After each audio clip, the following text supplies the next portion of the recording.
Hindi kompleto ang araw ng karamihan sa atin kung hindi makahihigop ng masarap at mainit na tasa ng kape sa umaga.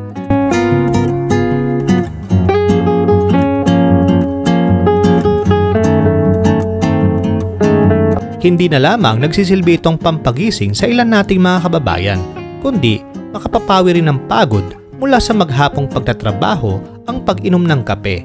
Ito rin ay nagiging libangan ng karamihan upang mag-relax, makapagnilay-nilay at pagkuhanan ng lakas upang muling harapin ang isa na naman mapanghamong bukas. Sa buong mundo, isa ang Nescafe sa pinakakilalang brand ng instant coffee na gawa ng multinational company na Nestle. Kaya naman mga katanong ay atin naman pag-usapan sa bidyong ito kung paano nga ba nagsimula ang Nescafe. Ano nga ba ang pinagdaanang kasaysayan nito sa paglipas ng maraming taon at bakit magpahanggang ngayon ay patuloy pa rin namamayagpag hindi lamang sa Pilipinas kundi maging sa buong mundo ang brand na Nescafe.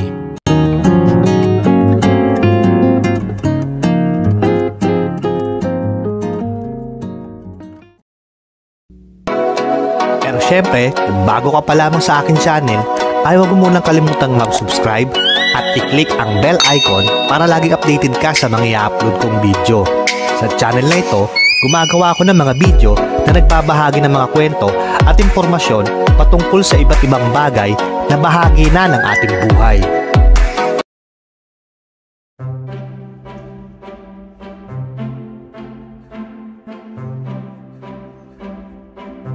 Magsisimula ang kwento mga katanong taon 1929 nang makatanggap ang board of directors ng kumpanya ng Nestle na si Louis Dapples ng isang kahilingan mula sa bansang Brazil. Dahil sa ang kape noong 1920 sa nasabing bansa ay lubhang napakababa ang presyo at kadalasan ay sapat lamang upang gawing panggatong. Nais na mga mamumuhunan sa bansang Brazil na makadevelop ng isang tanyag na kape na maaaring inumin ng isang tasa nito at hahanap-hanapin ng maraming tao.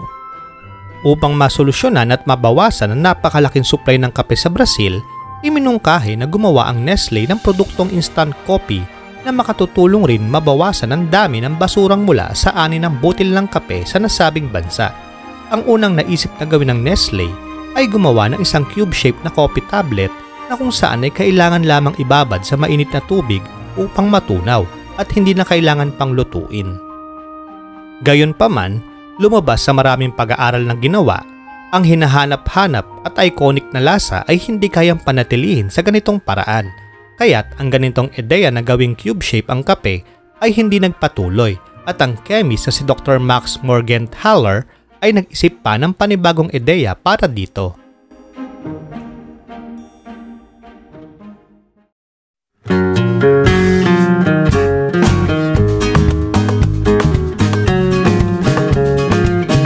Dahil sa pangyayaring ito, ay naisip ni Morgenthaler na gawing pulbos ang kape at natuklas ang napanatili nito ang lasa kung daragdagan ng sangkap na carbohydrates sa pinulbos na kape. Ito ay walang pinagkaiba na katulad din halos ng kapeng dumaan sa tradisyonal na pamamaraan o brewing. Makalipas ang 7 taong maingat na pag-aaral at pagpapaunlad sa ideyang pagkakaroon ng instant coffee ni Dr. Morgenthaler, dito isinilang at ipinakilala sa buong mundo ang Nescafe na unang inilabas sa merkado sa bansang Switzerland.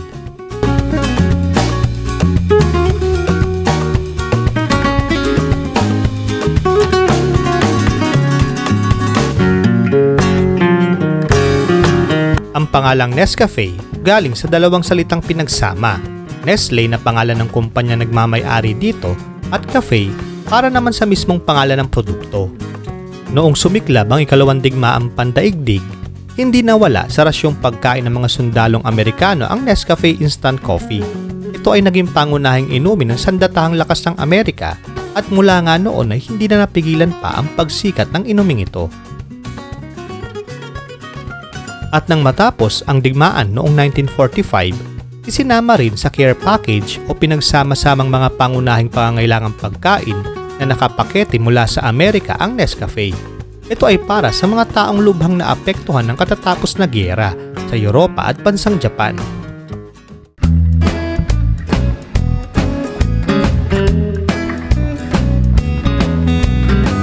Dahil sa kasikatan at katanyagang nakukuha ng Nescafe sa mga tagatangkilik nito, hindi naiwasang lumabas ang ilang produkto na magiging kakompetensya nito.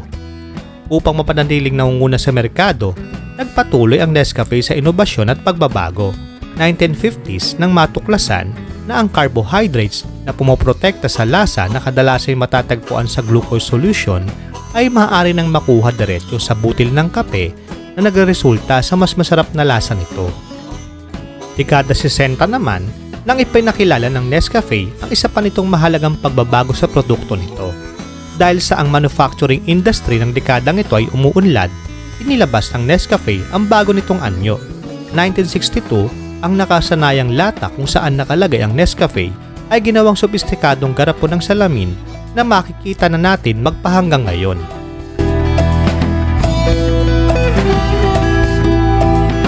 Alam nyo ba mga katanong na sa kasaysayan ng daigdig, itinuturing na sa bansang Ethiopia unang nakilala at nagmula ang kape. At kung hahanapin mo sa internet kung paano na-discover ng tao ang kape, malamang ay makikita mo ang kwento ni Kaldi na isang Ethiopian na pastol noong 800 AD.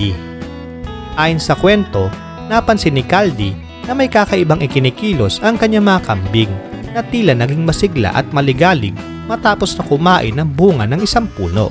Sinubukan ni Kaldi na tumikim rin ng bunga ng nasabing puno at katulad ng kanyang mga kambing, nakaramdam din siya ng kakaibang sigla at kagalakan.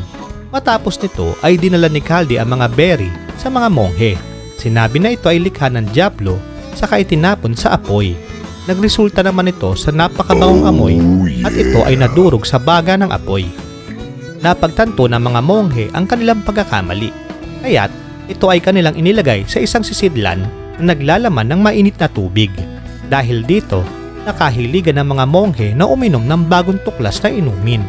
Nakalaunay, nadiskubre ng mga ito na ito ay nakatutulong sa kanila upang manatiling gising gabi-gabi para sa mga debosyon at panalangin kanilang ginagawa.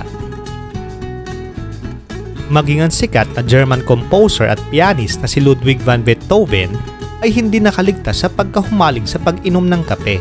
Kada tasa ng kape ay tinitiyak nitong 60 butil ng kape ang magigiling sa tasa ng kape na kanyang iinumin. Kung ang Brazil ang #1 producer ng kape sa buong mundo, ang mga mamamayan sa bansang Finland ang pinakamalakas naman kumonsumo ng kape. Sa karaniwan, umiinom sila ng 12 kilo ng kape o may katumbas na 1,700 na tasa ng kape taon-taon. Ang itinuturing naman na pinakamahal na kape ay gawa sa dumi ng isang hayop, ang kopi luwak o civet coffee. Ito ay nagkakahalaga ng 20 hanggang $100 kada tasa. Orihinal na mula sa bansang Indonesia, ang kape ay iniihaw matapos kainin, tunawin at idumi ng palm civet. Sinasabing kumakain lamang ang mga ito ng pinakamasarap, pinakasariwa at pinakamatamis na coffee berries. Kapag ito ay kanilang kinain, natural itong nabuburo at natutunaw sa kanilang tiyan na nakapagbibigay naman ng kakaibang lasa dito. Ang kauna-unahang coffee shop sa buong mundo ay nagbukas noong 1475 sa Constantinople na kilala ngayon bilang Istanbul. Bumibisita ang mga tao sa coffee shop hindi lamang para uminom ng kape, kundi para makipag-ugnayan sa ibang tao, makipagkatuwaan, makinig ng musika, manood sa mga nagtatanghal at kung ano-ano pa. Minsan na ring ipinagbawal ang pagbebenta ng kape sa isang bansa sa Europa. Sa bansang Sweden, noong 1746, sinubukan ng pamahalaan na iban ang pag-inom ng kape dahil pinaniniwalaan nitong nakapagpapataas ng radikal na pag-iisip ng isang tao. Maging ibang bagay na may kaugnayan sa kape ay pinagbawal din, gaya ng tasa at platito.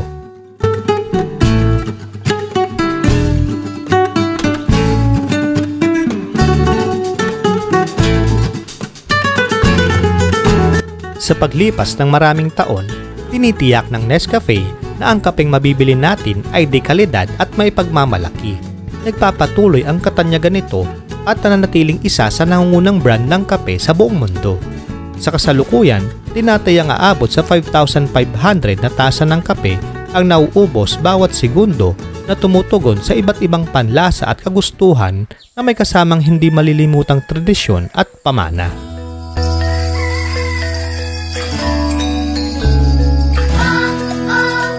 Babangon tayo.